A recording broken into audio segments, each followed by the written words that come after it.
ಆಹ್ವಾನವನ್ನ ಒಪ್ಪಿಕೊಂಡು ಈ ಕಾರ್ಯಕ್ರಮದಲ್ಲಿ ಹಾಜರಿದ್ದು ಇವತ್ತು ದೇವನೂರವರ ಸಾಂಸ್ಕೃತಿಕ ಲೋಕವನ್ನ ಮತ್ತೆ ಅವರ ಸೃಜನಶೀಲ ಸ್ಪಂದನೆಯನ್ನ ನಮಗೆ ಪರಿಚಯಿಸಲಿರುವ, ನಮ್ಮ ಜೊತೆ ಚರ್ಚಿಸಲಿರುವ ನಾಡಿನ ಕಥೆಗಾರರು, ಸಂಸ್ಕೃತಿ ಚಿಂತಕರು ಮತ್ತು ಪ್ರಜ್ಞಾವಂತ ಲೇಖಕರು ಆಗಿರುವ ನಟರಾಜ್ ಹುಳಿಯಾರ್ ಸರ್ ಅವರನ್ನ ನಾನು ನಮ್ಮ ವೇದಿಕೆಯ ಪರವಾಗಿ ಮತ್ತು ಈ ವೇದಿಕೆಯಲ್ಲಿ ಹಾಜರಿರುವಂತ ಎಲ್ಲ ಸಾಹಿತ್ಯ ಬಂಧುಗಳ ಪರವಾಗಿ ಹೃತ್ಪೂರ್ವಕವಾಗಿ ಸ್ವಾಗತವನ್ನ ಕೋರ್ತೇನೆ.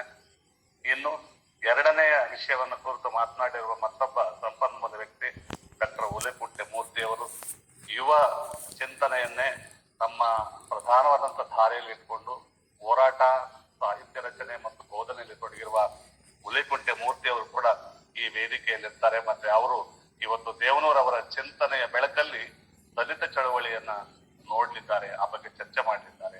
ಅವ್ರಿಗೂ ಕೂಡ ನಮ್ಮ ವೇದಿಕೆಯ ಪರವಾಗಿ ಮತ್ತು ಇಲ್ಲಿ ಹಾಜರಿರುವ ಎಲ್ಲ ಸಾಹಿತ್ಯ ಬಂಧುಗಳ ಪರವಾಗಿ ಹೃತ್ಪೂರ್ವಕವಾಗಿ ಸ್ವಾಗತಿಸ್ತೇನೆ. ಇನ್ನು ಈ ಕಾರ್ಯಕ್ರಮ ಆಯೋಜನೆಗೊಳ್ಳೋದಕ್ಕೆ ಬಹಳ ಶ್ರಮ ವಹಿಸಿದಂತ ನಮ್ಮ ವೇದಿಕೆಯ ಅಧ್ಯಕ್ಷರು, ಮಹಿಳಾ ವಿಮರ್ಶಕಿಯೂ ಆಗಿರತಕ್ಕಂತಹ ಸಬಿತಾ ಬನ್ನಾಡಿ ಮೇಡಮ್ ಅವ್ರಿಗೆ, ಮತ್ತೆ ಈ ನಮ್ಮ ವೇದಿಕೆಯನ್ನ ಮುನ್ನಡೆಸ್ತಿರುವ ಮತ್ತೊಬ್ಬ ಸಾರಥಿ ಡಾಕ್ಟರ್ ಕುಂಸಿ ಉಮೇಶ್ ಸರ್ ಅವರಿಗೆ, ನಮ್ಮ ವೇದಿಕೆಯ ಎಲ್ಲ ಪದಾಧಿಕಾರಿಗಳಿಗೆ, ನಮ್ಮ ವೇದಿಕೆಯ ಎಲ್ಲ ಸರ್ವ ಸದಸ್ಯರಿಗೆ, ಅದರ ಆಚೆಗೆ ನಮ್ಮ ಈ ಕಾರ್ಯಕ್ರಮದ ಮಹತ್ವವನ್ನು ಅರಿತು ನಾಡಿನಾದ್ಯಂತ ಇರುವ ಸಾಹಿತ್ಯಾಸಕ್ತ ಬಂಧುಗಳು ಈ ಸಭೆಗೆ ಹಾಜರಾಗಿದ್ದಾರೆ. ವಿಶೇಷವಾಗಿ ಅರುಣ ಜೋಡ್ಲುಕೂಡಿಗೆ ಅವರು ನಮಗೆ ಒಂದು ತಾಂತ್ರಿಕವಾದ ನೆರವು ಕೊಡ್ತಾ ಈ ಕಾರ್ಯಕ್ರಮದ ಮಹತ್ವವನ್ನು ಅರಿತು ಈ ಕಾರ್ಯಕ್ರಮದಲ್ಲಿ ಭಾಗಿಯಾಗಿದ್ದ ನಮಗೆಲ್ಲರಿಗೂ ಸಂತೋಷ ತಂದಿದೆ.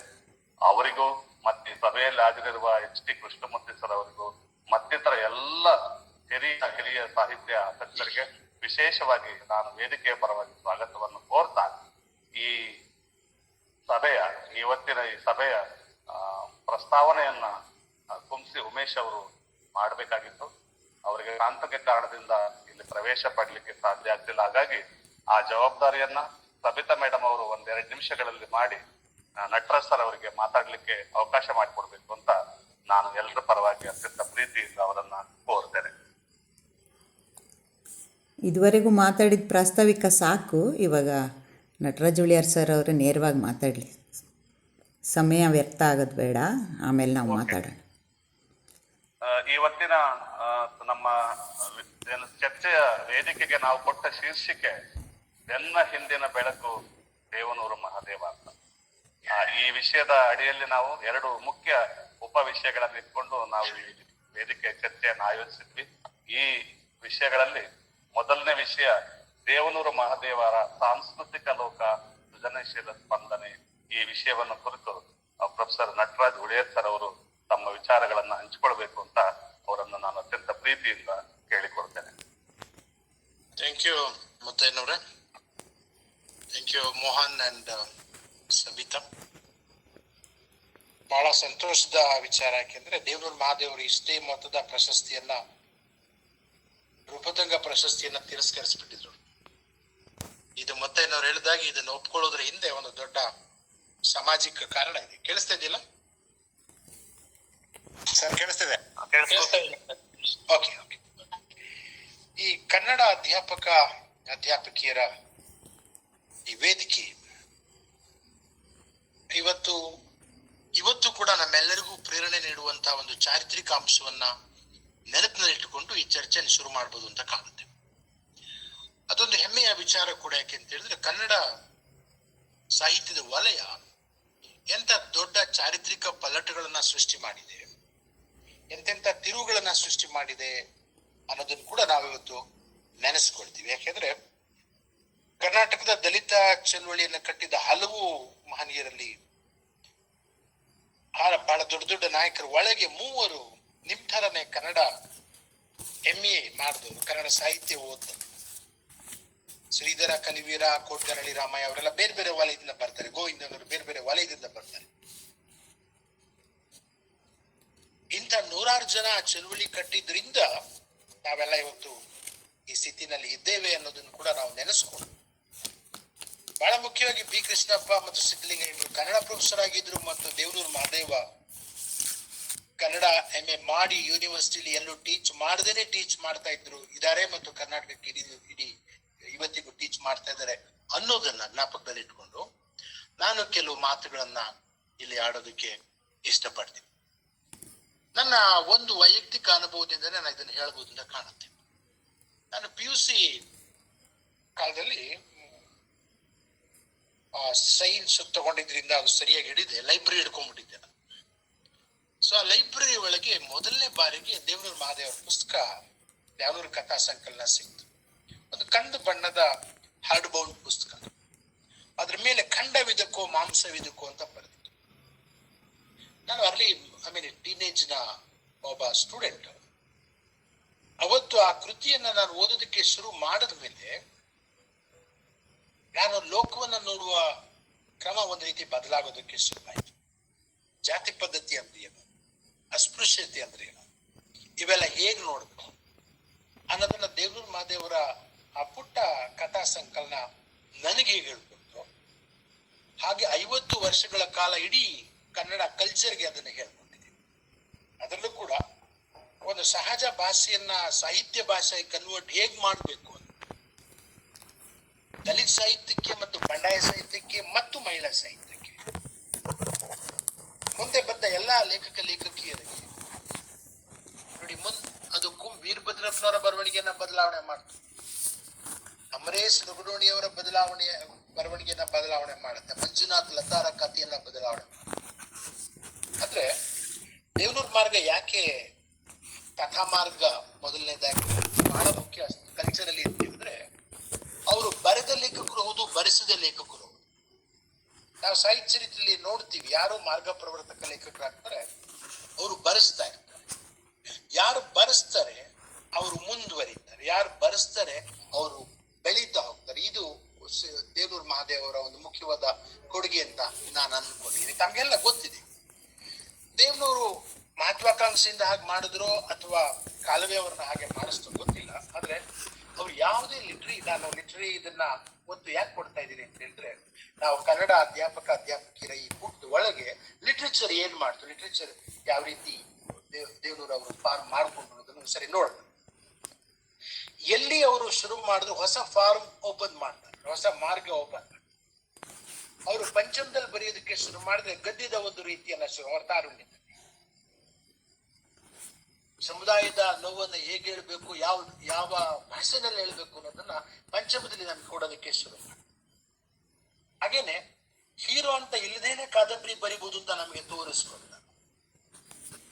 ಆಮೇಲೆ ಬೇರೆ ಬೇರೆ ಜಾತಿಗಳ ವರ್ಗಗಳ ಸ್ತರಗಳ ಭಾಷೆನೇ ಹೇಗೆ ಬಳಸ್ಕೋಬೇಕು. ಯಾಕಂದ್ರೆ ಕಾದಂಬರಿ ಪ್ರಕಾರ ಬಂದಿದ್ದು ಡೆಮಾಕ್ರಸಿಯ ಜೊತೆಗೆ ನಿಮ್ಗೆ ಗೊತ್ತಿದೆ. ಡೆಮಾಕ್ರಸಿ ಬಂದಾಗ ವಿವಿಧ ಜನವರ್ಗಗಳ ಅನುಭವ ಲೋಕ ಕಾದಂಬರಿ ಬರೋದಕ್ಕೆ ಶುರುವಾಯಿತು.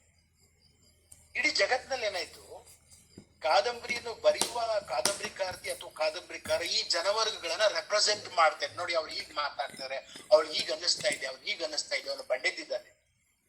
ಆದ್ರೆ ದೇವನೂರ್ದು ಏನಾಯ್ತು, ಅವ್ರ ಕಾದಂಬರಿ ಇನ್ನಷ್ಟು ಡೆಮಾಕ್ರೆಟಿಕ್ ಆಗುತ್ತೆ, ಇನ್ನಷ್ಟು ಪ್ರಜಾಪ್ರಭುತ್ವ ಪ್ರಜಾ ಸ್ಪೇಸ್ ಅನ್ನ ಸೃಷ್ಟಿ ಮಾಡ್ತಾರೆ. ಅಲ್ಲಿ ಕುರಿಯಯ್ಯನೇ ಮಾತಾಡ್ತಾ ಇದ್ದಾನೆ, ಪುಟ್ಟಗೌರಿನೇ ಮಾತಾಡ್ತಾ ಇದ್ದಾನೆ.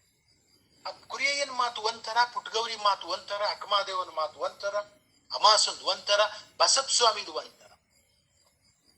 ಇದು ಜನವರ್ಗಗಳೇ ತಮ್ಮ ಮಾತನಾಡೋದಕ್ಕೆ ಶುರು ಮಾಡಿದ್ರು ಈ ಕಲಾ ಕೃತಿಗಳ ಒಳಗೆ.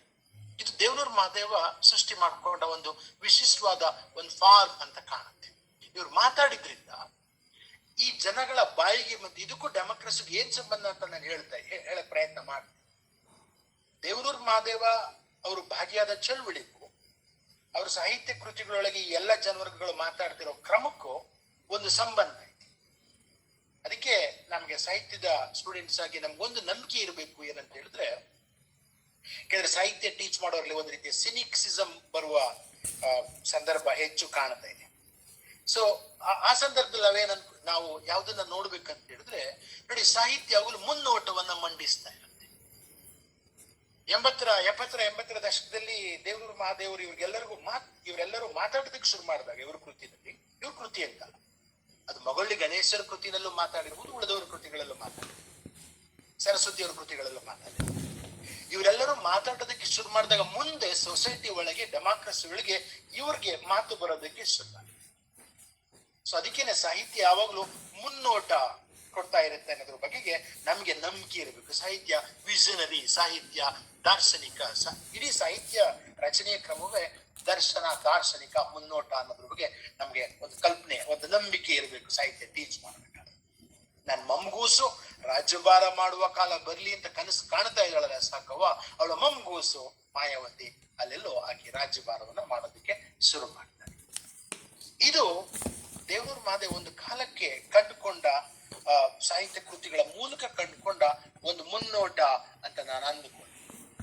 ಜೊತೆಗೇನೆ ಬರವಣಿಗೆ ಕ್ರಮ ನಮ್ಗೆ ಇದೊಂದು ಚಾಲೆಂಜ್ ಇದೆ. ನಾವು ಬರೆಯುವುದನ್ನ ಕಮ್ಯುನಿಕೇಟ್ ಮಾಡ್ತಾ ಇದ್ವಿ ಹೇಗೆ.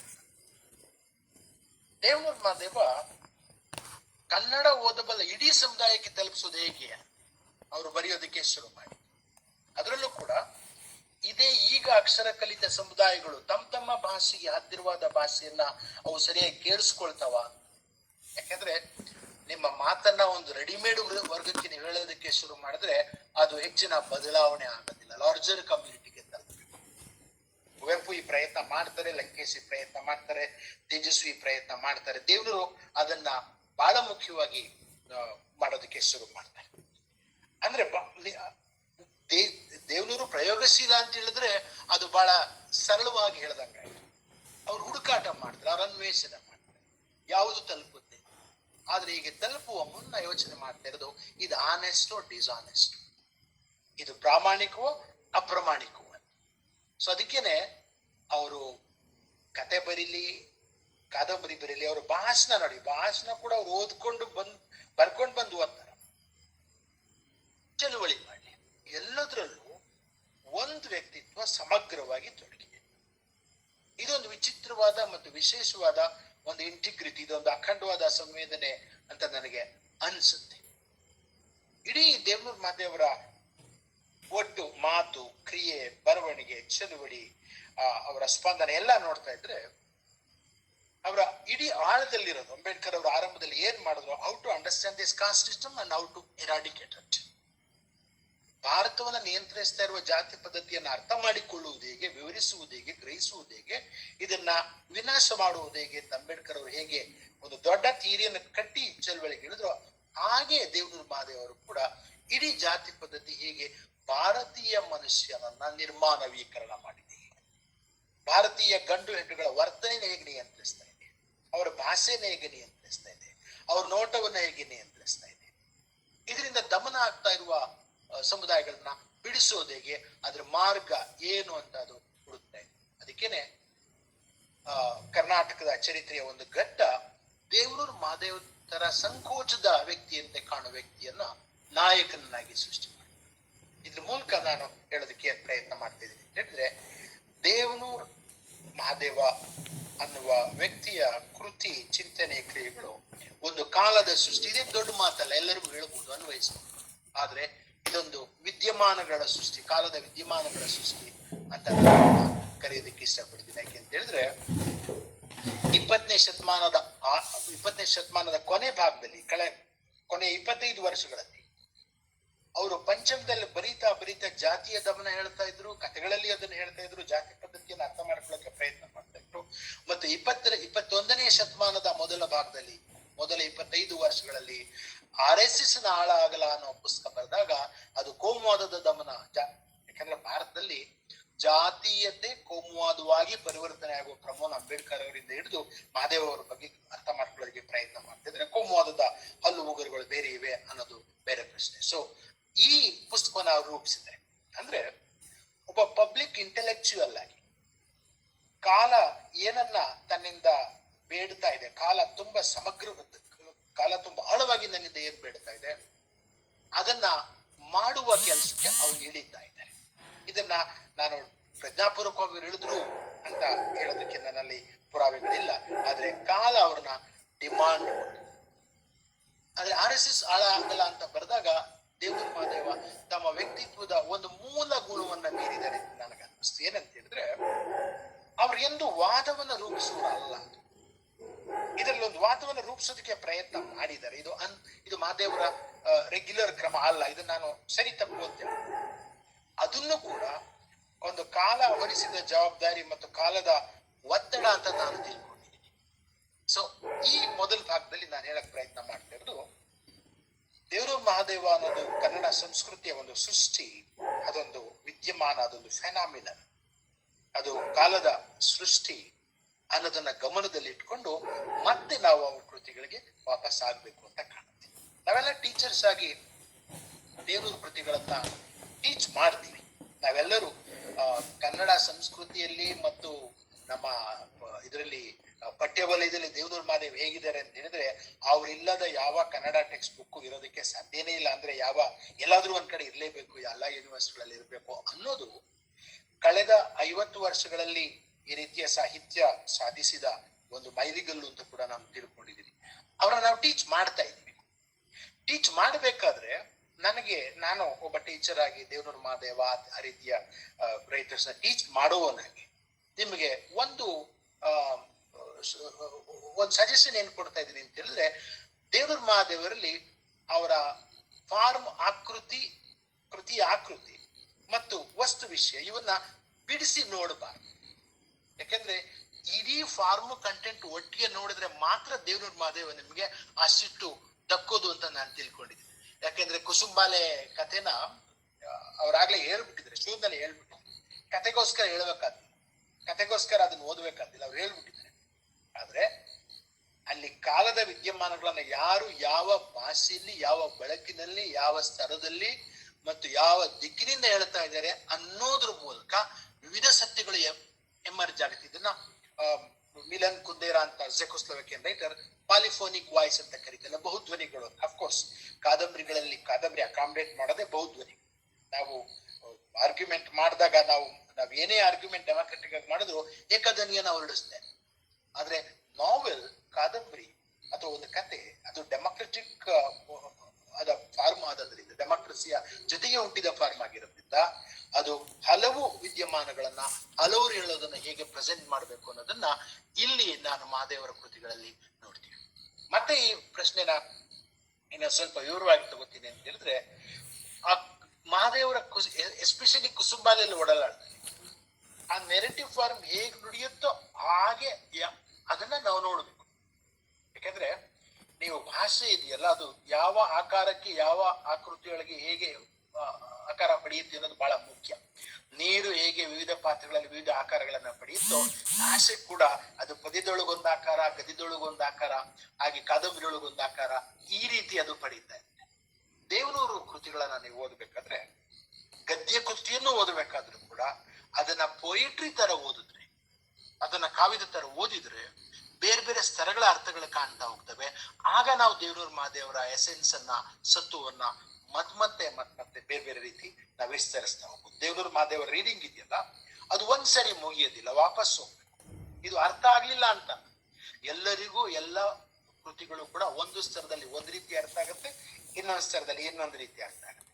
ಆದ್ರೆ ದೇವನೂರು ಮಹಾದೇವರ ಕೃತಿಗಳನ್ನ ಪೊಯಿಟ್ರಿ ತರ ಮತ್ತೆ ಓದಿದ್ರೆ, ಮೆಟಫರ್ಗಳ ತರ ಹುಡುಕ್ತಾ ಹೋದ್ರೆ ನಮಗೆ ಆ ಲೋಕದ ಅರ್ಥಗಳು ಬಿಚ್ಕೊಳ್ತಾ ಹೋಗುತ್ತೆ. ಅದರಲ್ಲೂ ಕೂಡ ದೇವನೂರು ಮಹಾದೇವ ಸಮುದಾಯದ ವಿಸ್ಡಮ್ ಅನ್ನ ಭಾಷೆಗಳಲ್ಲಿ ಹುಡುಕ್ತಾರೆ. ನಿಮ್ಗೆ ಸಿಗ್ಮಂಡ್ ಫ್ರಾಯ್ಡ್ ಒಂದು ಮಾತನ್ನ ನಿಮ್ಗೆ ಜ್ಞಾಪಿಸ್ತೀನಿ ಅಂತ ಹೇಳಿದ್ರೆ, ಸಿಗ್ಮಂಡ್ ಫ್ರಾಯ್ಡ್ ಹೇಳ್ತಾರೆ, ಸಿಗ್ಮಂಡ್ ಫ್ರಾಯ್ಡ್ ಒಂದ್ಸರಿ ಅವರು ದೊಡ್ಡ ಥಿಯರಿಸ್ಟ್, ನಿಮ್ಗೆ ಗೊತ್ತಿದೆ, ದೊಡ್ಡ ಸೈಕಾಲಜಿಸ್ಟ್, ದೊಡ್ಡ ಸೈಕಾಲಜಿಸ್ಟ್. ಅವರು ಯಾವುದೋ ಒಂದು ಘಟ್ಟದಲ್ಲಿ ಹಗಲುಗನಸು ಅನ್ನೋ ಶಬ್ದ ಅವ್ರಿಗೆ ಜರ್ಮನ್ ಭಾಷೆಯಲ್ಲಿ ಕಾಣುತ್ತೆ. ಅವರು ಕನಸುಗಳ ದೊಡ್ಡ ವ್ಯಾಖ್ಯಾನಕಾರ. ಹಗಲುಗನಸು ಕಂಡ ತಕ್ಷಣ ಸಿಗ್ಮಂಡ್ ಫ್ರಾಯ್ಡ್ ಥ್ರಿಲ್ ಆಗ್ಬಿಡ್ತಾರೆ, ಇದೇನಿದು, ನನ್ನ ಭಾಷೆ, ನನ್ನ ಜರ್ಮನ್ ಭಾಷೆಯ ಒಳಗೆ ಇಂಥದೊಂದು ಶಬ್ದ ಹೀಗೆ ಸೃಷ್ಟಿಯಾಗಿ ಕನ್ನಡವೂ ಕೂಡ ಇದನ್ನ ಸೃಷ್ಟಿ ಮಾಡಿಬಿಟ್ಟಿದೆ. ಅವಾಗ ಸಿಗ್ಮಂಡ್ ಫ್ರಾಯ್ಡ್ ಹೇಳ್ತಾರೆ, ಸಹಸ್ರಾರು ವರ್ಷಗಳಿಂದ ಹರಿದು ಬಂದಿರುವ ಭಾಷೆಯ ಒಳಗೆ ನಿರಂತರ ಬಿಚ್ಚಿಕೊಳ್ಳುತ್ತಾ ಆಗುವ ಒಂದು ವಿಸ್ಡಮ್ ಇರುತ್ತೆ. ವಿಸ್ಡಮ್ ಅನ್ನ ನಾನು ಬರೀ ಜ್ಞಾನ ಅಂತಾರಲ್ಲ, ಮಹಾಜ್ಞಾನ ಅಂತ ಕರೀತೀನಿ. ಅದು ಬರೀ ಅರಿವು ಅಲ್ಲ, ತಿಳುವಳಿಕೆ ಅಲ್ಲ, ಅದು ಮಹಾಜ್ಞಾನ, ವಿಸ್ಡಮ್ ಸೃಷ್ಟಿ. ವಿಸ್ಡಮ್ ಬಿಚ್ಕೊಳ್ತಾ ಹೋಗುತ್ತೆ. ಎಲ್ಲಿ ಬಿಚ್ಕೊಳ್ಳುತ್ತೆ ಅಂದ್ರೆ ಸಹಸ್ರಾರು ವರ್ಷಗಳಿಂದ ಹರಿದು ಬಂದಿರೋ ಭಾಷೆ ಒಳಗೇನೆ ಈ ಮಹಾಜ್ಞಾನ ಬಿಚ್ಕೊಳ್ತಾ. ಇದನ್ನ ದೇವನೂರು ಮಹಾದೇವ್ ಹುಡುಕ್ತಾ ಇರ್ತಾರೆ. ಆ ಆ ವ್ಯಕ್ತಿಗಳು ಅನಾಮಧೇಯ ಅನುಭವದ ವ್ಯಕ್ತಿಗಳು ಆಡ್ತಾ ಇರುವ ಮಾತಿನಲ್ಲಿ ಬಿಚ್ಕೊಳ್ತಾ ಇರುವ ಒಂದು ಒಂದು ವಿಸ್ಡಮ್, ಒಂದು ಅಡಕಗಳು. ಆ ದೇವರ ಮಾದೇವರ ಕೃತಿಗಳಲ್ಲಿ ವಾಕ್ಯನೇ ಇರಬೇಕಾದಿಲ್ಲ. ಅವರು ಮಾತಾಡ್ಲಿ ಅಂತ ಇವರು, ಇವರು ಮಾತಾಡ್ಲಿ ಅಂತ ಅವರು, ಹೀಗೆ ಅಲ್ಲಿಗೆ ಬಿಟ್ಟು. ಸೊ ಅಲ್ಲಿ ಓದುಗರಿಗೆ ಬಹಳ ಕೆಲಸ ಇದೆ. ಓದುಗರು ಪಾರ್ಟಿಸಿಪೇಟ್ ಮಾಡ್ತಾರೆ. ಓದುಗರು ಪಾರ್ಟಿಸಿಪೇಟ್ ಮಾಡಿ ನೋಡಿ, ಅವರು ಮಾತಾಡ್ಲಿ ಅಂತ ಇವರು, ಇವರು ಮಾತಾಡ್ಲಿ ಅಂತ ಅವರು ಬಿಟ್ಟರು. ನೀವೇನೋ ಸೇರಿಸ್ಕೊತೀರ, ಟೀಚರ್ ಆಗಿ ನೀವು ಸೇರಿಸ್ಕೊತೀರ, ಸ್ಟೂಡೆಂಟ್ ಆಗಿ ನೀವು ಸೇರಿಸ್ಕೊತೀರ. ಉದಾಹರಣೆಗೆ ಕೆಂಪಿ ತನ್ನ ಪ್ರಿಯತಮನ ವಿಚಾರ ಬರ್ತದೆ, ಗಲಾಟೆ ಆಗ್ತದೆ. ಆಗ ಮಗಳನ್ನ ಕೇಳ್ತಿಲ್ಲ, ದೂರಮ್ಮ ಏನಮ್ಮ ನಿಮ್ದು ಏನ ಅದನ್ನು ಏನಮ್ಮೆ ಯಾನ ಇದು ಮಂಗಾಟ, ಯಾನ ಚಲಾಕ್ ನಿಂದು ಅಂತ ಹೇಳಕ್ ಅವಳು, ನೀನ್ ಹೇಳು ಅಂತಂದ್ರ ನಾ ಹೆಂಗೆ ಹೇಳವ, ಹೋಳಿ ಕೆದ್ಕವ್ ನಾನು ಕಟ್ಬಿಟ್ಟು ಅಷ್ಟೇ ಅವಳು ಬಿಟ್ಟು. ಸಿ, ಹಳ್ಳಿಯ ಒಂದು ಲೋಕ ಇದು, ಗ್ರಾಮೀಣ ಲೋಕ ಹೇಳುವುದನ್ನ, ಹೇಳಬಾರದನ್ನ, ಹೇಳಬಹುದಾದದನ್ನ ಯಾವ ರೀತಿ ಹೇಳ್ತದೆ ಅನ್ನೋದನ್ನ ಅಲ್ಲೇ ಹುಡುಕೋಬೇಕು. ಆಗ ಅವಳು ಗೊತ್ತಾಗುತ್ತಾ, ಎಂತ ಘೋರ ಅನ್ಯಾಯವು ತನ್ನ ಎಂತೆಂತ ಕುಡಿಗ ತನ್ನ ಕೈಯಾರ ಆಯ್ತಲ್ಲ ಅಂತ. ಆಗಲೀಗ ದೂರಮ್ಮನ ಕಿವಿಯು ಕೇಳಿಸದಾಯ್ತು, ಕಾಣಿಸೋ ಕಣ್ಣು ಕಾಣಿಸದಾಯ್ತು, ಕಾಣಿಸೋ ಕಣ್ಣು ಕಾಣಿಸದಂತಾಯ್ತು. ಇದು ಒಂದು ಸಾಧಾರಣ ಮನೆಯಲ್ಲಿ ದೊಡ್ಡ ಕ್ರೈಸಿಸ್ ಅನ್ನ, ಅನೀತಿಗಳ ಗಡಿಗೆರೆ ಮೀರಿ ಒಂದು ಕ್ರೈಸಿಸ್ ಅನ್ನ ಡಿಫ್ಯೂಸ್ ಮಾಡೋ ರೀತಿ ಇದು ಗ್ರಾಮದಲ್ಲಿ ಎವಾಲ್ವ್ ಆಗಿರೋ ಸಿಸ್ಟಮ್. ಇದು ಗ್ರಾಮದಲ್ಲಿ ಸೃಷ್ಟಿಯಾಗಿರೋ ಒಂದು ಮಹಾಜ್ಞಾನ. ಇದು ಗ್ರಾಮದಲ್ಲಿ ಸೃಷ್ಟಿಯಾಗಿರುವ ಒಂದು ತಾಳಿಕೆಯ, ಹೊಂದಾಣಿಕೆಯ, ಸಹನೆಯ ಜ್ಞಾನ. ಆದ್ರೆ ಸಹಸ್ರಾರು ವರ್ಷಗಳಿಂದ ಹರಿದು ಬಂದಿರುವ ಭಾಷೆಯಲ್ಲಿ ವಿಸ್ಡಮ್ ಜೊತೆಗೆ ಸಹಸ್ರಾರು ವರ್ಷಗಳ ಪೂರ್ವಗ್ರಹವು ಕೂಡ ಬೆರೆತಿದೆ. ಇದು ಚಾಲೆಂಜ್. ಗ್ರಾಮೀಣ ಮನಸ್ಸು ಆ ಭಾಷೆ ಒಳಗೆ ದೊಡ್ಡ ವಿಸ್ಡಮ್ ಅನ್ನ ಸೃಷ್ಟಿ ಮಾಡಿದಾಗೇನೆ ಕುರಿಯೊಂದೊಂದು ಮಿತ್ತನ್ನು ಸೃಷ್ಟಿ ಮಾಡ್ಕೊಂಡಿದೆ. ಹಾಗೇನೆ ಬಸಪ್ಪ ಸ್ವಾಮಿಯವರ ಪೂರ್ವಗ್ರಹನ್ನು ಸೃಷ್ಟಿ ಮಾಡಿದೆ. ನೋಡಿ, ಬಸಪ್ಪ ಸ್ವಾಮಿಯವರ ಭಾಷೆನ ನೀವು ಅಧ್ಯಯನ ಮಾಡ್ತಾ ಇದೆ, ಅಲ್ಲಿ ನಿಮ್ಗೆ ಬಹಳ ಚೆನ್ನಾಗಿ ಗೊತ್ತಾಗ್ತದೆ. ಎಲ್ಲೂ ಅವರು ಎತ್ತಿ ಹೇಳ್ತಾ ಇಲ್ಲ. ಒಂದು ವಚನ ಅವ್ರು ಓದ್ತಾ ಇರೋದು ಬಸಪ್ಪ ಸ್ವಾಮಿಯವರ ಪುರಾಣ ಓದ್ತಾ ಇದ್ದಾರೆ, ಬಸವ ಪುರಾಣ ಓದ್ತಾ ಇದ್ದಾರೆ ಅಂತ ಕಾಣ್ತದೆ. ಬಸಪ್ಪ ಸ್ವಾಮಿಯವರು ಯಾವ ಧರ್ಮಕ್ಕೆ ಸೇರಿದರೆ ಆ ಧರ್ಮವು ಹೇಗೆ ಪತನಗೊಂಡಿದೆ ಅನ್ನೋದನ್ನ ಜಸ್ಟ್ ಅದೇ ತೋರಿಸ್ತೇನೆ. ಅವರು ಯಾವುದನ್ನ ವಚನ ಚಳುವಳಿ ಹೇಳಿತ್ತು, ಜಾತಿ ಭೇದ, ಲಿಂಗ ಭೇದ, ಜಾತಿ ಪ್ರತ್ಯೇಕತೆ, ಲಿಂಗ ಪ್ರತ್ಯೇಕತೆ ವಿರುದ್ಧ ಹೋರಾಡಿತ್ತು, ಅದಕ್ಕೆ ತದ್ವಿರುದ್ಧವಾಗಿ ಆ ಜನಾಂಗ ನಡ್ಕೊಳ್ತಾ ಇದೆ ಅನ್ನೋದನ್ನ ಅಕ್ಕಮಹಾದೇವಮ್ಮನ ಅವರು ಟ್ರೀಟ್ ಮಾಡುವ ಕ್ರಮದಲ್ಲೇನೆ ಗೊತ್ತಾಗುತ್ತೆ. ಇದು ಭಾಷೆಯಲ್ಲೇ ಬಂದಿರೋ ವೇಸ್ಟ್. ನನ್ಗೆ ಇದಕ್ಕಿದ್ದಂಗೆ ನೋಡಿ, ವಚನ ಚಳುವಳಿ ಆ ಜನರ ಭಾಷೆನ ಒಡೆದು ಅಲ್ಲಿಗೆ ಸೇರಿಸಿ ಇನ್ನೊಂದು ಭಾಷೆಯನ್ನು ಕೊಟ್ಟು ಇನ್ನೊಂದು ಲೋಕದರ್ಶನ ಕೊಟ್ಟರೂ ಕೂಡ ವಾಪಸ್ ಅಲ್ಲಿಗೆ ಬಂದು ನಿಂತಿದೆ. ವಾಪಸ್ ಅದು ಹಿಂದೂ ಧರ್ಮದಲ್ಲಿ ಏನು ಭಾಷೆ ಇತ್ತೋ ಆ ಭಾಷೆಗೆ ಬಂದು ನಿಂತಿದೆ. ಅದೇ ನೈತಿಕ ಅನೈತಿಕ ಭಾಷೆಯನ್ನು ಅದು ಬಳಸ್ತಾ ಇದೆ. ಸಿದ್ದೂರ ಹೆಂಗಸನ್ನ ಹೇಗೆ ಮಹಾಭಾರತದಲ್ಲಿ ಜುಟ್ಟು ಹಿಡಿದು ಅಂತಾರಲ್ಲ, ಅದೇ ರೀತಿ ಹೋಗಿ ನೋಡುತ್ತಾರೆ. ಅದನ್ನ ಮುಂದೆ ಎದೆಗೆ ಬಿದ್ದ ಅಕ್ಷರದಲ್ಲಿ ಬರೀತಾರೆ ನೋಡಿ. ಎಲ್ಲರೂ ಎಲ್ಲರೂ ಚೇಂಜ್ ಆಗ್ತಾ ಇದ್ದಾರೆ. ಬ್ರಾಹ್ಮಣರು ಕೂಡ ನನ್ನ ಎಡೆಗೆ ಮುಖಮಾರ ನೋಡ್ತಾ ಇದ್ದಾರೆ. ಅಲ್ಲೊಂದು ಮಾತು ಬರ್ತದೆ ನನಗೆ, ಅದನ್ನ ಬರ್ಕೊಂಡಿಲ್ಲ, ಆದ್ರೆ ನೆನಪಿನಿಂದ ಹೇಳ್ತಾ ಇದ್ದೀನಿ. ಅವರು ಬ್ರಾಹ್ಮಣರು ಅವರೆಲ್ಲರೂ ಅಲ್ಲಿ ಕುವೆಂಪು ಅವ್ರ ಮೇಲೆ ಒಂದು ಗಲಾಟೆ ಮಾಡ್ತಾರೆ. ಕುವೆಂಪು ಅವರು ಒಂದು ಮಾತನಾಡಿರ್ತಾರೆ, ನಾನು ಬ್ರಾಹ್ಮಣರ ಮೇಲೆ ಸಗಣಿ ಓಡ್ತಾ ಇದ್ದೆ ಮಾತನಾಡ್ತಾರಲ್ಲ. ಆಗ ನಾನು ಇಂಗ್ಲಿಷ್ ಕಲಿತಾ ಇದ್ರೆ ಏನಾಗ್ತಾ ಇತ್ತು ಅಂತ. ಆಗ ಒಂದು ವಿಪ್ರ ಸಭೆ ನಡೆಯುತ್ತೆ, ಅಲ್ಲಿಗೆ ಹೋಗಿರ್ತಾರೆ ಇವರೆಲ್ಲ, ಅಲ್ಲಲ್ಲಿ ಕೃಷ್ಣ ಅವೆಲ್ಲ. ಆಗ ದೇವ್ರ ಮಹಾದೇವ ಬರೆಯುವ ಮಾತು, ಆ ಬ್ರಾಹ್ಮಣರು ಅವರು ನನ್ನೆಡೆಗೆ ನೋಡುತ್ತಿದ್ದರು, ಆದರೆ ಮನುಧರ್ಮಶಾಸ್ತ್ರವು ಅವರ ಕಾಲುಗಳನ್ನ ಹಿಂದಕ್ಕೆ ತಿರುಚಿ ಬಿಟ್ಟಿತ್ತು. ನೋಡಿ, ಆಚೆ ಇಡೀ caste system top to bottom ಎಲ್ಲರನ್ನೂ ಹೀಗೆ ನಿರ್ಮಾನವೀಕರಣಗೊಳಿಸಿದೆ ಅನ್ನೋದನ್ನ ತೋರಿಸ್ತಾ ಇದೆ. ಇಂಥ ಜಾತಿ ನರಕವಾದ ಹಳ್ಳಿಯನ್ನ ಬದಲಾವಣೆ ಮಾಡ್ಬೇಕಂದ್ರೆ, ಈ ಮನಸ್ಸನ್ನ ಬದಲಾವಣೆ ಮಾಡ್ಬೇಕಂದ್ರೆ ನಗರದಿಂದ ದಲಿತ ಚಳವಳಿ ಬರ್ಬೇಕಂದ್ರೆ, ಇಲ್ಲಿ ನಾವು ದೇವರ ಮಹಾದೇವ ಮೈಸೂರಿಗೆ ಅದನ್ನ ಒನ್ ಟು ಒನ್ ಕನೆಕ್ಷನ್ ಹೇಳ್ತಾ ಇದ್ದಾನೆ. ಯಾವತ್ತು ಸಾಹಿತ್ಯ ಕೃತಿಗಳನ್ನು ಓದಬೇಕಾದ್ರೆ ಲೇಖಕರ ಬದುಕಿನಲ್ಲಿ ನಡೆದ ಘಟನೆಗಳನ್ನ ಒನ್ ಟು ಒನ್ ಕನೆಕ್ಟ್ ಮಾಡಬಾರ್ದು. ನಮಗೆ ದೊಡ್ಡ ಅನಾಲಿಸಿಸ್, ಚಾರಿತ್ರಿಕ ಅನಾಲಿಸಿಸ್ ಬಂದ್ರೆ ಮಾತ್ರ ಮಾಡ್ಬೋದು ಹೊರತು ಇಲ್ಲದ್ರೆ ಮಾಡಕ್ ಹೋಗ್ಬಾರ್ದು. ನಾವು ಪಾಠದಲ್ಲಿ ಅದನ್ನ ಮಾಡೋದು ತಪ್ಪಾಗುತ್ತೆ. ಆದ್ರೆ ನಾನು ನಿಮ್ಗೆ ಅರ್ಥ ಆಗ್ಲಿ ಅಂತ ಇದನ್ನ ಹೇಳ್ತಾ ಇದ್ದೀನಿ ಅಂತ ಹೇಳಿದ್ರೆ, ದೇವನೂರು ಬಿಟ್ಟು ಮೈಸೂರಿಗೆ ಬಂದ ಮಹಾದೇವ ಹೊಸ ಭಾಷೆಯನ್ನ ಕಲ್ತ್ಕೊಂಡು ಆ ಗ್ರಾಮಕ್ಕೆ ಕಾದಂಬರಿ ಬರೆಯೋದಕ್ಕೆ ವಾಪಸ್ ಮನಸ್ಸಿನಲ್ಲೋ ಅಥವಾ ಭೌತಿಕವಾಗಿ ವಾಪಸ್ ಆದ ರೀತಿಯೇ DSS ವಾಪಸ್ ಆ ಊರಿಗೆ ಬರ. DSS ಅಮಾಸನ ಊರಿಗೆ, ಕುರಿಯನ ಊರಿಗೆ ಬರ್ತದೆ. ಕುರಿಯ ಅಲ್ಲೇ ಇದ್ದಾನೆ, ಅದ್ರ ಅಮಾಸ ಚೇಂಜ್ ಆಗಿದೆ, ಅಮಾಸ ಬದಲಾವಣೆ ಆಗಿದ್ದಾನೆ. ಚೆನ್ನನ ಕೊಲೆಯಾದಾಗ ವಾಪಸ್ ಅಂಬೇಡ್ಕರ್ ಫೋಟೋ ತಗೊಂಡು ಅಲ್ಲಿ ಬರ್ತಾರೆ. ಅಂಬೇಡ್ಕರ್ ಫೋಟೋ ತೆಂಗಿನಕಾಯಿ ಹೊಡೆಯೋ ಗಾರ ಸಿದ್ಮಾವು ಇದನ್ನ ಮಧ್ಯದಲ್ಲಿ ಇದ್ದಾನೋ, ಅಂಬೇಡ್ಕರ್ನ ಪೂಜೆ ಮಾಡುವ. ಇವತ್ತು ಈ ಅಂಬೇಡ್ಕರ್ ಮತ್ತು ದೇವರ ಬಗೆಗೆ ಒಂದು ಇದನ್ನ ವಿವಾದವನ್ನು ಎಬ್ಬಿಸ್ತಿರುವ ಈ ಮಂತ್ರಿಗಳಿಗೆ ನಾನು ಹೇಳೋದಕ್ಕೆ ಬಯಸ್ತೀನಿ. ಭಾರತದ ಅಸಂಖ್ಯಾತ ಜನಕೋಟಿಗೆ ದೇವರು ಎಂದರೆ ಅಂಬೇಡ್ಕರ್ ಮಾತ್ರ ಅನ್ನುವುದನ್ನ ಈ ವೇದಿಕೆಯ ಮೂಲಕವೂ ಕೂಡ ನಾನು ಹೇಳೋದಕ್ಕೆ ಪ್ರಯತ್ನ ಮಾಡ್ತೀನಿ. ಈ ಅಂಬೇಡ್ಕರ್ ಪಠಣದಿಂದಾನೇ ಇಲ್ಲಿನ ಬಹುಸಂಖ್ಯಾತ ಜನತೆ, ದಲಿತ, ಶೂದ್ರ, ಮಹಿಳಾ ವರ್ಗಗಳು, ಮೈನಾರಿಟಿ ವರ್ಗಗಳು ಬಿಡುಗಡೆಯನ್ನ ಪಡೆದಿವೆ. ಅವರು ದೇವರಲ್ಲದೆ ಇನ್ನೊಂದು ದೇವರು ಉಂಟೆ ಅನ್ನೋದು ಸಡನ್ ಆಗಿ ನಿಮ್ಮ ಹತ್ರ ಮಾತಾಡ್ತಿರ್ಬೇಕಾದ್ರೆ ಇವತ್ತು ನನಗೆ ಜ್ಞಾಪಕ ಬಂತು. ಅವತ್ತು ಅಂಬೇಡ್ಕರ್ ಫೋಟೋ ಒಂದನ್ನ ಇಟ್ಕೊಂಡು ಅವನು ತೆಂಗಿನಕಾಯಿ ಹೊಡಿತಾನೆ. ಇವತ್ತು ಅವು ಕೋಟ್ಯಾಂತರ ಅಂಬೇಡ್ಕರ್ ಫೋಟೋಗಳು ರಾಜಿಸ್ತಾ ಇವೆ. ಇದು ದೇವನೂರು ಮಹಾದೇವ ಕಂಡ ಚರಿತ್ರೆಯ ಮೂಲಕ ಬೆನ್ನ ಹಿಂದಿನ ಬೆಳಕು ಅಂತ ಏನು ಮೊತ್ತೈನೂರು ಹಾಕೊಂಡು ಕೂತಿದ್ದಾರೆ ಅಲ್ಲಿ. ಸೊ ಈ ಬೆಳಕು ಅದು ಕಾಲದ ಬೆಳಕು, ಅದು ಸಂಸ್ಕೃತಿಯಲ್ಲಿ ಸೃಷ್ಟಿಯಾದ ಬೆಳಕು. ಇವತ್ತು ಜೋಳದ ಕುಡ್ಲಿಗಿಯವರು ಇವತ್ತು ಅವರು ಬರೆದಿರೋದನ್ನ ಡೆಕ್ಕನದಲ್ಲಿ ನೋಡಿದೆ. ಇವತ್ತು ಮನೆ ಮನೆಗೆ ಅಂಬೇಡ್ಕರ್ ಇದನ್ನ ಬರೀತಿದ್ರೆ ಅಲ್ಲಿವರೆಗೂ ಅಂಬೇಡ್ಕರ್ ತಲುಪಿದಾರಲ್ಲ. ಇವೆಲ್ಲವನ್ನು ಕೂಡ ದೇವನೂರು ಮಹಾದೇವರ ಕೃತಿಗಳ ಮೂಲಕ ನಾವು ಕನ್ನಡಿಯಾಗಿ ನಾವು ನೋಡ್ತಾ ಹೋಗ್ತೀವಿ. ಸೊ ಆಗ ಯಾವಾಗ ನಗರದ ಹಳ್ಳಿಯಲ್ಲಿ ಬಿಕ್ಕಟ್ಟು ಉಂಟಾಯ್ತು, ಆಗ ನಗರ ವಾಪಸ್ ಬರುತ್ತೆ. ಇಲ್ಲಿ ನಮ್ಗೆ ನಮ್ಮೆಲ್ಲರಿಗೂ ಅಗತ್ಯವಾದ ಒಂದು ವಸ್ತು ಏನಿದೆ ಅಂತ ಹೇಳಿದ್ರೆ, ನಗರ ಎನ್ನುವುದು ಹೊಸ ತಾತ್ವಿಕತೆ, ನಗರ ಎನ್ನುವುದು ಹೊಸ ಸಿದ್ಧಾಂತ. ಇಲ್ಲಿ ಮಾರ್ಕ್ಸಿಸಂ ಇದೆ, ಇಲ್ಲಿ ಪೆರಿಯಾರಿಸಂ ಇದೆ, ಇಲ್ಲಿ ಫೆಮಿನಿಸಂ ಇದೆ, ಇಲ್ಲಿ ಸಮಾಜವಾದ ಇದೆ.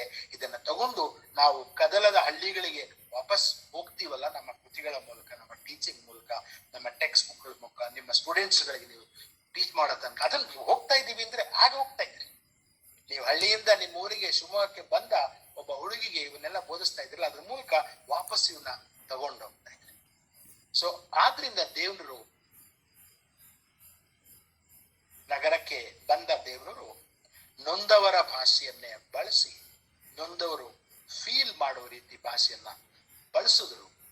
ಇದು ಕೂಡ ದೇವನೂರು ಮಹಾದೇವರ ಕೃತಿಗಳ ತಲುಪುವಿಕೆಗೆ ಒಂದು ಮುಖ್ಯವಾದ ಕಾರಣ ಅಂತ ನಾನು ಅನ್ಕೊಂಡಿದ್ದೀನಿ. ಯಾಕೆಂದ್ರೆ ಈ ಕೃತಿಗಳು ಒಂದೊಂದು 25,000, ಒಂದು ಅಂದ್ರೆ 25 ಮುದ್ರಣಗಳು, ಮತ್ತೊಂದು 25 ಮುದ್ರಣಗಳು, ಒಂದು ಮೊನ್ನೆ RS ಅಳಗಳ 1000 ಎಷ್ಟು 1,00,000 ಪ್ರತಿಗಳವರೆಗೂ ಮಾರಾಟ ಹೋಗಿದೆ ಅಂತ ಹೇಳಿದ್ರೆ, ಇವೆಲ್ಲವೂ ಕೂಡ ಈ ರೀತಿಯ ಒಂದು ಚಿಂತನೆ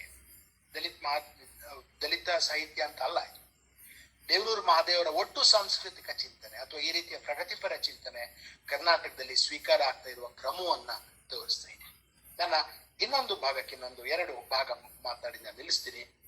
ದೇವನೂರು ಮಹಾದೇವರು ಆರಂಭದಲ್ಲಿ ಸಮಾಜವಾದದ ಜೊತೆಗೆ ಬೆಳೆದವರು ಅನ್ನೋದನ್ನ ನಾನು ಮುಖ್ಯವಾಗಿ ತಾವು ಗಮನಿಸಬೇಕು ಅಂತ ಹೇಳ್ತೀನಿ. ಯಾಕೆಂತ ಹೇಳಿದ್ರೆ ಸಮಾಜವಾದ most inclusive of many ideas, many philosophies. ಸಮಾಜವಾದ ಅನೇಕನ ಒಳಗೊಂಡು ಬೆಳೆಯುವಂತ ಒಂದು ಸಿದ್ಧಾಂತ. ಹೀಗೆ ದೇವನೂರು ಮಹಾದೇವರ ಚಿಂತನೆ ಒಳಗೆ ಗಾಂಧಿವಾದ ಬೆರೀತದೆ, ಲೋಹಿಯಾವಾದ ಬೆರೀತದೆ, ಅಂಬೇಡ್ಕರ್ ವಾದ ಬೆರೀತದೆ, ಮತ್ತು ಅವರದೇ ಆದ ಅನೇಕ ಗ್ರಾಮೀಣ ಸಮುದಾಯದ ಜ್ಞಾನವೂ ಬೆರೀತದೆ. ಅವ್ರಿಗೆ ವೈಕಂ ಪ್ರಶಸ್ತಿ ಮೊನ್ನೆ ಬಂದಾಗ ನಾನು ವೈಕಂ ಸತ್ಯಾಗ್ರಹದ ವಿವರಗಳನ್ನ ಮತ್ತೆ ವಾಪಸ್ ಹೋಗಿ ನೋಡಿದೆ. ನಿಮ್ಗೆ ಗೊತ್ತಿದೆ, ವೈಕಂ ಸತ್ಯಾಗ್ರಹ ಒಂದು ಚಾರಿತ್ರಿಕ ಚಳವಳಿ. ಅದಾದ ಮೇಲೆ ಇಡೀ ದೇಶದಲ್ಲಿ ಟೆಂಪಲ್ ಎಂಟ್ರಿ ಮೂವ್ಮೆಂಟ್ ಶುರುವಾಗುತ್ತೆ. ಅದು ಕೂಡ ಬಹಳ ಮುಖ್ಯ.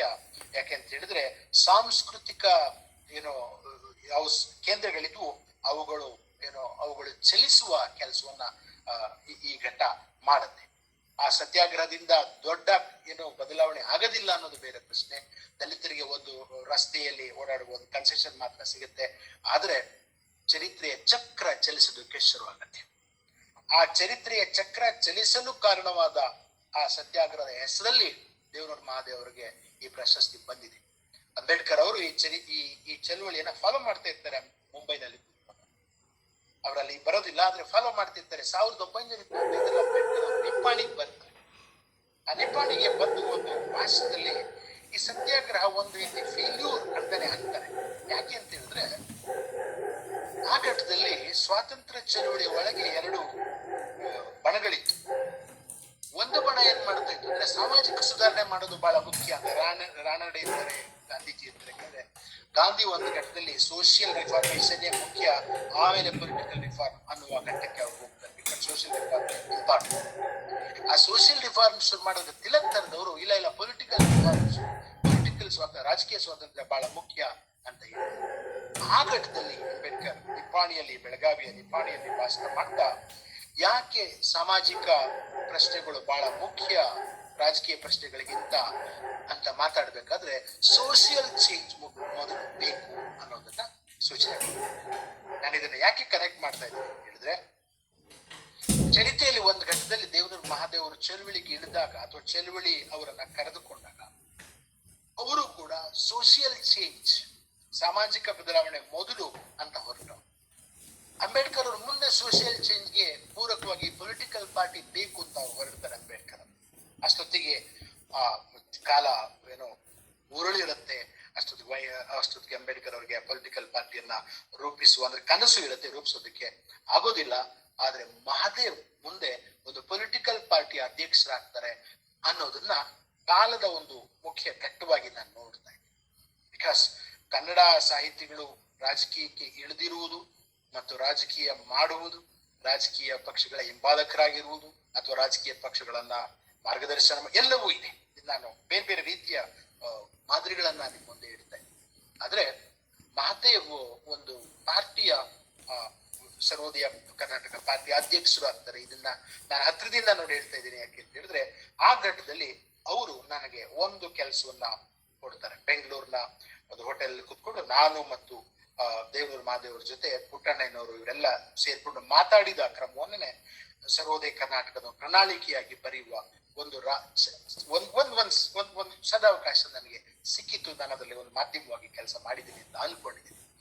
ಅದನ್ನ ಯಾಕೆ ನಾನು ಜ್ಞಾಪಿಸ್ಕೊಂಡೆ ಅಂತ ಹೇಳಿದ್ರೆ, ದೇವನೂರು ಮಹಾದೇವ್ ಸರ್ವೋದಯ ಕರ್ನಾಟಕ ಅಂತ ಪಕ್ಷ ಮಾಡಿದವರೆಗೂ ಕೂಡ ಅವರ ಚಳುವಳಿ, ಮಾತು, ರಾಜಕಾರಣ ಎಲ್ಲವನ್ನೂ ಕೂಡ ಅವರು ಆಳದಲ್ಲಿ ಒಪ್ಪಿ ಮಾಡಿದ್ದಾರೆ. ಕಾಲದ ಕಂಪಲ್ಷನ್ಸ್ ಅಂತ ನಾನು ಹೇಳಿದೆ, ಕಾಲದ ಒತ್ತಡ ಅಂತ ಹೇಳಿದೆ, ಕಾಲದ ಕರೆ ಅಂತ ನಾನು ಹೇಳಿದೆ. ಆದ್ರೂ ಕೂಡ ಅವರ ಆಳದಲ್ಲಿ ಡಿಫೈನ್ ಮಾಡ್ಕೊಂಡಿದ್ದಾರೆ. ನನ್ನ ಪಾಲಿಟಿಕ್ಸ್ ಅನ್ನೋದು ಹೇಗಿರ್ಬೇಕು, ನನ್ನ ಚಳುವಳಿ ಅನ್ನೋದು ಹೇಗಿರಬೇಕು, ನನ್ನ ಬರವಣಿಗೆ ಹೇಗಿರಬೇಕು, ಮತ್ತು ಇವೆಲ್ಲವನ್ನು ಕೂಡ ಅವರು ಶುದ್ಧವಾಗಿ ಮಾಡಿದ್ದಾರೆ ಅನ್ನೋದು ಕೂಡ ಅವರ ವ್ಯಕ್ತಿತ್ವದ ಬಹಳ ಮುಖ್ಯವಾದ ಅಂಶ. ನಾವೆಲ್ಲ ರೈಟರ್ಸ್ ಆಗಿ ಮತ್ತು ಟೀಚರ್ಸ್ ಆಗಿ ಸೋಷಿಯಲ್ ಆಕ್ಟಿವಿಸ್ಟ್ ದೇವನೂರು ಮಹಾದೇವ್ರನ್ನ ಬಹಳ ನೋಡ್ತಾ ಇರ್ತೀವಿ. ಸಮಾಜವನ್ನು ಮುನ್ನಡೆಸುವ ಒಬ್ಬ ಸಂಕೋಚದ ಸಹಜ ನಾಯಕನಾಗಿ ನಾವು ನೋಡ್ತಾ ಇರ್ತೀವಿ. ಆದ್ರೆ ಅವರ ರೈಟಿಂಗ್ ನಿಂದ, ಅವರೊಂದು ಭಾಷಣಕ್ಕೆ ಒಂದು ಮಾತಿಗೆ ಮಾಡುವ ಸಿದ್ಧತೆಯಿಂದ, ಆ ಸೀರಿಯಸ್ನೆಸ್ ಇಂದ ಕೂಡ ನಾವು ಮತ್ತೆ ಕಲಿಯೋದು ಇದೆ. ಅವರ ರೀರೈಟಿಂಗ್ ಮಾದರಿನ ನೀವು ನೋಡಬೇಕು. ಬಿಕಾಸ್ ಯಾವ ಪದ ಆನೆಸ್ಟು, ಯಾವ ಪದ ಡಿಸಾನೆಸ್ಟು, ಯಾವುದು ಅಪ್ರಾಮಾಣಿಕ, ಯಾವುದು ಪ್ರಾಮಾಣಿಕ ಅನ್ನೋದನ್ನ ತೂಗಿ ಅವರು ಮಾತಾಡ್ತಾರೆ ಅಥವಾ ಬರೆದು ಮಾತಾಡ್ತಾರೆ ಅಂತ ನಾನು ಅನ್ಕೊಂಡಿದ್ದೀನಿ. ನೀವು ನಿಜವಾಗ್ಲೂ ಆನೆಸ್ಟ್ ಆಗಿದ್ದವ್ರು ಅಷ್ಟೊಂದು ತೂಗಬೇಕಾದಿಲ್ಲ. ಈಗ ಬಾಯಿಗೆ ಬಂದದ್ ಬರೆಯೋರು, ಬಾಯಿಗೆ ಬಂದದ್ ಹೇಳೋರು ಮಾತ್ರ ತೂಗಿ ಬರಿಬೇಕು ಅಂತ ನನಗನ್ಸೋದು. ಆದ್ರೆ ಮಹಾದೇವ್ ಈ ಆನೆಸ್ಟಿ ವೆರಿ ಇಂಪಾರ್ಟೆಂಟ್. ಯಾಕಂದ್ರೆ ಒಂದು ಶಬ್ದ ಅದು ಪ್ರಾಮಾಣಿಕವಾಗಿ ಇದೆಯೋ ಇಲ್ವೋ, ಪ್ರಾಮಾಣಿಕ ಮೂಲದಿಂದ ಬಂದಿದೆಯೋ ಇಲ್ವೋ ಅನ್ನೋದನ್ನ ತೂಗಿ ಹೇಳುವ ಒಂದು ಕ್ರಮ ಇದೆಯಲ್ಲ, ಇದರಿಂದ ನಾವು ಸಾರ್ವಜನಿಕವಾಗಿ ನಾವು ಬಾಯ್ ಬಿಟ್ರೆ ಮಾತಾಡ್ತಾನೆ ಇರ್ಬೇಕಾಗ್ತದೆ. ಕ್ಲಾಸಲ್ಲಿ ನಮಗೆ ನಿಲ್ಲಿಸುವ ಸೌಭಾಗ್ಯ ಇಲ್ಲ. ಆದ್ರೆ ಲಂಕೇಶರ ಕಲ್ಲು ಕರಗುವ ಸಮಯದಲ್ಲಿ ಸ್ವಾಮೀಜಿ ಹೇಳೋ ಮಾತನ್ನು ಕೂಡ ನಾವು ಜ್ಞಾಪಿಸ್ಕೊಂಡಿರ್ಬೇಕು. ಮನುಷ್ಯ ಬಾಯಿ ಬಿಟ್ಟೊಡನೆ ಒಂದು ಸುಳ್ಳಾಡಿರ್ತಾನೆ. ಸೊ ಈ ಎಚ್ಚರಿಕೆಯು ಕೂಡ ಲಂಕೇಶರಲ್ಲಿ ಇದ್ದು, ಅದು ದೇವನೂರು ಮಹಾದೇವರ ಬರವಣಿಗೆಯಲ್ಲೂ ಇದೆ. ಕನ್ನಡದಲ್ಲಿ ನೋಡಿ, ದೇವನೂರು ಮಹಾದೇವರ ಫೆನಾಮಿನನ್ ಏನಂತ ಹೇಳಿದ್ರೆ, ಗಂಭೀರ ಲೇಖಕಿಯರು ಓದ್ತಾರೆ ಅವ್ರನ್ನ, ಮತ್ತು ಅಕಾಡೆಮಿಕ್ ಆದ ಒಂದು ಅಧ್ಯಯನಕ್ಕೂ ಅವರು ಒಳಗಾಗಿದ್ದಾರೆ. ಹಾಗೇನೆ ಅವರು ಜನಪರಿಚಿತ, ಜನಪ್ರಿಯ ಎನ್ನಬಹುದಾದ ಲೇಖಕರು ಆಗಿದ್ದಾರೆ. ನನ್ನ ದೃಷ್ಟಿನಲ್ಲಿ ನೀವು ಬೇರೆ ಬೇರೆ ಹೇಳ್ಬೋದು, ಇದು ನನ್ನ ದೃಷ್ಟಿಕೋನ ಅಷ್ಟೇ, ಇದೇನು ಕಂಪ್ಲೀಟ್ ಪಟ್ಟಿಯಲ್ಲ. ನನ್ನ ದೃಷ್ಟಿನಲ್ಲಿ ಬಹಳ ದೊಡ್ಡ ಲೇಖಕರಾಗಿ ಜನಪ್ರಿಯರಾಗಿರೋರು ನನ್ನ ಕಣ್ಣಿಗೆ ಕಾಣ್ತಾ ಇರೋ 4 ಜನ. ಒಂದು ಕುವೆಂಪು, ಇನ್ನೊಂದು ತೇಜಸ್ವಿ ಲಂಕೇಶು ಮತ್ತು ದೇವರ ಮಾದೇವ್. ಅದರಲ್ಲೂ ಕೂಡ ಓದಿನ ಆನಂದ ಕೊಡುವ ಕಾದಂಬರಿಗಳನ್ನ ಬರೆದಿರುವ ಈ 4 ಜನ ಲೇಖಕರು ಒಂದು ಎಸ್ಥೆಟಿಕ್, ಈಗ ಕಾದಂಬರಿ ಅದು ದೊಡ್ಡ ಸಮಸ್ಯೆ ಹೇಳ್ತಾ ಇದೆ, ಬಹಳ ಚೆನ್ನಾಗಿದೆ, ಎಲ್ಲ ಸರಿ, ಅದನ್ನ ನಾವೆಲ್ಲ ಅಂತಾನು ಕರಿತೀವಿ. ಆದ್ರೆ ಓದಿನ ಆನಂದ ಒಂದು ಕೊಡ್ಬೇಕು, ಎಸ್ಥೆಟಿಕ್ ಎಕ್ಸ್ಪೀರಿಯನ್ಸ್, ಪ್ಲೆಜರ್. ಯಾವ್ದನ್ನ ಕಾಲ್ರಿಡ್ಜ್ ಹೇಳ್ತಾನೆ, ಓದ್ಬೇಕಾದ್ರೆ ಅದು ಓದಿನ ಪ್ರಯಾಣವೇ ಆನಂದಕರವಾಗಿದೆ. ಆನಂದ ಅಂತ ಹೇಳಿದ್ರೆ ಆರ್ಡಿನರಿ ಪ್ಲೇಸರ್. ನೀವೊಂದು ದೊಡ್ಡ ಶಾಖವನ್ನು ದುರಂತವನ್ನು ಓದ್ತಾ ಇದ್ದಾಗ ಕೂಡ ದುಃಖ ಹೇಗೆ ಹುಟ್ಟುತ್ತೋ ಎಸ್ಥೆಟಿಕ್ ಪ್ಲೇಸರ್ ಹಾಗೆ ಹುಟ್ಟುತ್ತೆ. ಸೊ ಅದು ಸಾಹಿತ್ಯದ ಶಕ್ತಿ. ಸಾಹಿತ್ಯ ನಮ್ಮನ್ನ ಒಳಗು ಮಾಡಿಕೊಳ್ಳುವುದು ಹಾಗೆ, ನಮ್ಮನ್ನ ಒಲಿಸಿಕೊಳ್ಳುವುದು ಹಾಗೆ, ನಮ್ಮನ್ನು ಬದಲಿಸುವುದು ಹಾಗೆ. ನೀವು ಆ ಸಾಹಿತ್ಯ ಕೃತಿಗಳ ಒಳಗೆ ಹೋದ್ರೆ, ಅಲೆಗಳಲ್ಲಿ ಒಳಗೆ ಹೋದ್ರೆ, ಅಥವಾ ಮುಸ್ಸಂಜೆ ಕಥಾಪ್ರಸಂಗದ ಒಳಗೆ ಹೋದ್ರೆ, ಕುಸುಂಬಾಲೆ ಒಳಗೆ ಹೋದ್ರೆ, ನೀವು ಇನ್ನೊಬ್ಬರಾಗಿ ಹೊರಗಡೆ ಬರ್ತೀರಿ. ವೀಣಾ ಶಾಂತೇಶ್ವರರ ಗಂಡಸು ಕೃತಿ ಓದಾಗ್ಲೂ ಕೂಡ ನೀವು ಇನ್ನೊಬ್ಬರಾಗಿ ಹೊರಗಡೆ ಬರ್ತೀರಿ. ಅದನ್ನ ನಾನು ಇಲ್ಲ ಅಂತಿದ್ದೆ. ಆದ್ರೆ ಎಸ್ಥೆಟಿಕ್ ಆದ ಒಂದು ಪ್ಲೆಜರ್, ಆ ಪ್ರಯಾಣವೇ ಆ ರೀತಿಯ ಅನುಭವವನ್ನು ಕೊಡುವ ಕೃತಿಗಳನ್ನು ಕೂಡ ಈ 4 ಜನ ಬರೆದಿದ್ದಾರೆ. ಸೊ ಈ ಕಾದಂಬರಿಯಲ್ಲಿ ಈ ಎಕ್ಸ್ಪೀರಿಯನ್ಸ್ ಆಗದೆ ಇದ್ರೆ ನೀವು ಹೊಸ ಓದುಗಿಯರನ್ನ, ಹೊಸ ಕಾಲದ ಓದುಗಿಯರನ್ನ ಸೃಷ್ಟಿ ಮಾಡಲ್ಲ. ಅದಕ್ಕೆ ನಾನು ಈಗಾಗಲೇ ಹೇಳಿದ್ದೀನಿ, ದೇವನೂರು ಕೃತಿಗಳ ಮುದ್ರಣಗಳು ಎಷ್ಟೊಂದು ಆಗಿದೆ ಅಂತ ಹೇಳಿದ್ರೆ ಇದು ಪ್ರಾಯಶಃ ಕನ್ನಡದ ಒಂದು ರೆಕಾರ್ಡ್. ಅಗ್ಗದ ಜನಪ್ರಿಯ ಬರವಣಿಗೆಯನ್ನು ಮಾಡಿದೆ, ಗಂಭೀರವಾದದ್ದನ್ನೇ ಬರೆದು ತಲುಪುವಿಕೆಯ ಸಾಧ್ಯತೆಯನ್ನ ಹೆಚ್ಚು ಮಾಡಿರುವ ಈ ಬರವಣಿಗೆಯನ್ನ ನಾವಿವತ್ತು ರಿವಿಸಿಟ್ ಮಾಡ್ತಾ ಇದ್ದೀವಿ. ಒಂದು ಪ್ರಶಸ್ತಿ ಬಂದಿದೆ ಅನ್ನುವ ನೆಪದಲ್ಲಿ ಇದನ್ನ ರಿವಿಸಿಟ್ ಮಾಡ್ತಾ ಇದ್ದೀವಿ. ದೇವರ ಮಾದೇವ ಮೇಲೆ ಹೇಳಿದ್ನಲ್ಲ, 4 ಜನ 3 ಜನ ಲೇಖಕರು, ಅವರೆಲ್ಲರಿಗಿಂತ ಅತ್ಯಂತ ಕಡಿಮೆ ಬರೆದಿದ್ದಾರೆ. 1000 ಪುಟ ಮೀರಿಲ್ಲ. ಮೊನ್ನೆ ಇದು ಯಾವುದು ಸಂದರ್ಶನದ ತಗೊಂಡು ಹೇಳಿದ್ರು. ಆದ್ರೆ ಪಬ್ಲಿಕ್ ಇಂಟೆಲೆಕ್ಚುಯಲ್ ಆಗಿ ಈ 3ಗಿಂತ ಭಿನ್ನವಾಗಿದ್ದಾರೆ. ಯಾಕೆಂದ್ರೆ ಇವರು ಫುಲ್ ಟೈಮ್ ಪಬ್ಲಿಕ್ ಇಂಟೆಲೆಕ್ಚುಯಲ್. ಹೇಗೆ ಅಂತ ಹೇಳಿದ್ರೆ ಪ್ರೈವೇಸಿಯನ್ನ ಉಳಿಸ್ಕೊಂಡು ಕೂಡ. ನಾನೊಂದು ಲೇಖನ ಬರೆದಿದ್ದೆ ನನ್ನ ಗಾಳಿ ಬೆಳಕು ಹಿಂದಿನ ಅಂಕಣದಲ್ಲಿ, ಲಂಕೇಶ್ ಪತ್ರಿಕೆ ಅಂಕಣದಲ್ಲಿ, ಮಾತು ಎದ್ದರೆ ಮುನಿಯುವ ಸ್ಯಾಲಿಂಜರ್ ಅಂತ ಬರೆಯಿಟ್ಟಿದ್ದೆ. ಅವನು ಯಾವಾಗ್ಲೂ ಎಕ್ಸೈಲ್ ದೂರ ಬದುಕ್ತಿದ್ದ ಜನ. ಅದೇನೋ ಮಾದೇವ್ ಅವರಿಗೆ ಅದು ಹಿಡಿಸ್ಬಿಟ್ಟಿದೆ. ಸ್ಯಾಲಿಂಜರ್ದು ಏನಾಯ್ತು ಮುಂದೆ ಅಂತ ಒಂದ್ಸರಿ ಫೋನ್ ಮಾಡಿದ್ದ ನನ್ನ ಕೇಳಿದ್ರೆ. ಯಾಕೆ ಅಂತ ಹೇಳಿದ್ರೆ ಮಾದೇವ್ಗೆ ಈ ಸ್ಯಾಲಿಂಜರ್ ತರ ಪ್ರೈವೇಟ್ ಆಗಿರುವ ಒಂದು ಗುಣ ಇದೆ. ಇದನ್ನ ಅನೇಕರು ಮಿಸ್ಟೇಕ್ ಮಾಡ್ಕೊಂತಾರೆ, ಅವ್ರು ಅಲ್ಲಿ ಕರೆದ್ರೆ ಬರಲ್ಲ, ಇಲ್ಲಿ ಕರೆದ್ರೆ ಬರಲ್ಲ ಅಂತ. ಬಟ್ ಪಬ್ಲಿಕ್ ಇಂಟೆಲೆಕ್ಚುಯಲ್ ಆಗಿ, ಪಬ್ಲಿಕ್ ಒಬ್ಬ ಪರ್ಸನಾಲಿಟಿ ಆಗಿ ಈ ರೀತಿ ಪ್ರೈವೇಸಿಯನ್ನ ಅಂದ್ರೆ ಬೇಕಂತ ಉಳಿಸ್ಕೊಳ್ಳೋದ. ಅದು ತಾನು ಆಡುವ ಮಾತು, ನಾನು ಸರಿ ಇದೀನೋ ಇಲ್ಲೋ ಅದನ್ನ ಮೆಡಿಟೇಟ್ ಮಾಡ್ಕೊಂಡು ಹಿಂದೆ ಮುಂದೆ ನೋಡಿ ಎಲ್ಲ ಚಿಂತನೆ ಮಾಡುವ ಒಬ್ಬ ಥಿಂಕರ್ ಲೀಡರ್. ಅದ್ರಲ್ಲೂ ಲೀಡರ್ ಎನ್ನುವ ಪ್ರಾಯಶಃ ಭ್ರಮೆ ಇಲ್ಲದೆ ಇರುವಂತೆ ಕಾಣುವ, ಒಳಗಿದ್ರೆ ನನಗೆ ಗೊತ್ತಿಲ್ಲ, ಅವ್ರು ಹೇಳ್ಬೇಕು. ಆದ್ರೆ ಅದು ಇಲ್ಲದಿರುವಂತೆ ಕಾಣುವ ಒಬ್ಬ ಸಹಜ ಲೀಡರ್ ಆಗಿ ಅವರು ಬೆಳೆದಿದ್ದಾರೆ. ಅದರಲ್ಲೂ ಕೂಡ ಇದನ್ನ ನೋಡಿ, ನಿಮಗೆ ನಾನೀಗ ಹೇಳ್ತಾ ಇರೋ ಒಂದು ದೇವರ ಮಾದೇವ್ ಪರ್ಸನಾಲಿಟಿ ಇದೆಯಲ್ಲ, ಇದು ಸೃಷ್ಟಿ ಮಾಡ್ಕೊಳಕ್ಕಾಗಲ್ಲ, ಇದು ಸೃಷ್ಟಿ ಆಗಿರೋದು. ಯಾಕೆಂದ್ರೆ ಇವರು ಯಾವುದರ ಬಗ್ಗೆ ಏನು ಹೇಳ್ತಾರೆ ಅನ್ನೋದನ್ನ ಕರ್ನಾಟಕದ ಒಂದು ಪ್ರಜ್ಞಾವಂತ ವಲಯ ನೋಡ್ತಾ ಇರುತ್ತೆ ಅಂತ ಹೇಳಿದ್ರೆ ಸಹಸ್ರಾರು ಜನ ಇದನ್ನ ನೋಡ್ತಾ ಇರ್ತಾರೆ, ಅವ್ರು ಹೇಳಿ ಸರಿ ಅದು ಫಾಲೋ ಮಾಡ್ತಾರೆ ಅಂತ. ಆದರೆ ಅದು ಆ ಪರ್ಸನಾಲಿಟಿ ವೆರಿ ಇಂಪಾರ್ಟೆಂಟ್ ಆದ ಪರ್ಸನಾಲಿಟಿ. ಇದು ಕುವೆಂಪು ಕಾಲದಲ್ಲಿ ಕುವೆಂಪುಗೆ ಇತ್ತು, ಲಂಕೇಶರಿಗೆ ಇದು ಇತ್ತು, ದೇವರ ಮಾದೇವರಿಗೆ ನಮ್ಮ ಕಾಲದಲ್ಲಿ ಇದೆ. ಇದನ್ನ ಸುಲಭವಾಗಿ ಗಳಿಸುವುದಕ್ಕೆ ಆಗುವುದಿಲ್ಲ. ಇದಕ್ಕೆ ಅವರ ಎಲ್ಲ ಕ್ರಿಯೆ, ಬರವಣಿಗೆ ಇವೆಲ್ಲವೂ ಕೂಡ ಕಾರಣ ಆಗಿದೆ ಅಂತ ಅನ್ಕೊಂಡಿದ್ದೀನಿ. ಆದ್ರಿಂದಾನೆ ನಾನು ಶುರುನಲ್ಲಿ ಹೇಳಿದ್ದು, ಇದು ಕಾಲ ಸೃಷ್ಟಿಸಿರುವ ಒಂದು ಮಹಾಪ್ರತಿಭೆ. ಬರೆದದ್ದು ಕಡಿಮೆ ಆದರೂ ಈ ಬರೆದದ್ದರ ಪ್ರಭಾವ ಅದರ 100 ಪಟ್ಟು 10 ಪಟ್ಟು ಎಲ್ಲ ಆಗಿದೆ. ಇಂಥ ದೇವರ ಮಹಾದೇವರನ್ನ ನಾವು ಅತ್ಯಂತ ಪ್ರೀತಿಯಿಂದ ಇವತ್ತು ನೆನೆಸ್ಕೊಳ್ತೇವೆ.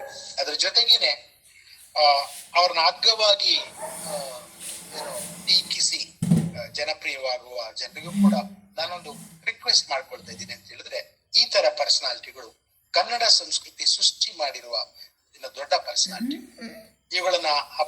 ಇವುಗಳನ್ನ ನೀವು ಸುಮ್ನೆ ಹೀಗಳಿಯಕ್ಕೆ ಶುರು ಮಾಡಿದ್ರೆ ಕನ್ನಡ ಸಂಸ್ಕೃತಿ ಸೃಷ್ಟಿಸಿರುವ ಒಂದು ಐಕಾನಿಕ್ ಏನು ಕ್ಯಾರೆಕ್ಟರ್ಸ್ ಇರ್ತವೆ ಇವಕ್ಕೆ ಅಪಚಾರ ಆಗತ್ತೆ. ಅವ್ರು ಬರೆದಿದ್ದ ತಪ್ಪು ಅಂತ ತಿಳಿದ್ರೆ ನೀವು ಅದನ್ನ ಒಂದ್ಸರಿ ಹೇಳಿ ಪರವಾಗಿಲ್ಲ, ಅದನ್ನೇನು ಅವರೇನು ಟೀಕಾಟಿದ್ರು ಅಂತ ತಿಳಿಬಾರ್ದು. ಆದ್ರೆ ಒಬ್ಬ ಅದನ್ನ ಈಗ ಯಾರಾದ್ರೂ ಹೊಡಿಬೇಕು ಅಂತ ನೀವು ಡಿಸೈಡ್ ಮಾಡಿದ್ರೆ ಅವ್ರಿಗಿಂತ ದೊಡ್ಡ ಥಿಂಕರ್ ಆಗಿ ಎಮರ್ಜ್ ಆಗ್ಬೇಕು ನಾನು, ಅದು ರಾಜಮಾರ್ಗ ಇದ್ದೇ ಇದೆ.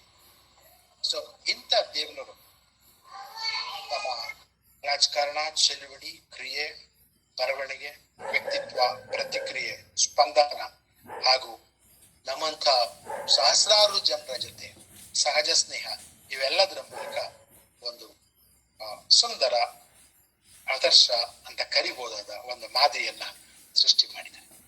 ಇದು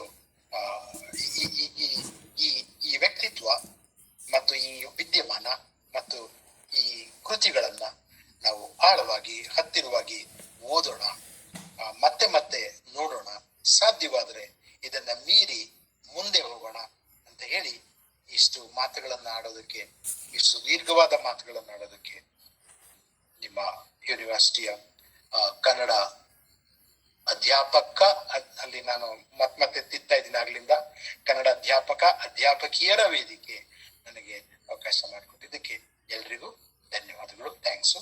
ಏನಾದರೂ ಪ್ರಶ್ನೆ ಇದ್ರೆ ಅಥವಾ ವಿವರಣೆ ಇದ್ರೆ ಈಗಲೇ ಕೇಳಿದ್ರೆ ಒಳ್ಳೇದು, ಆಮೇಲೆ ನನಗೆ ಮರೆತು ಹೋಗ್ತದೆ. Thank you.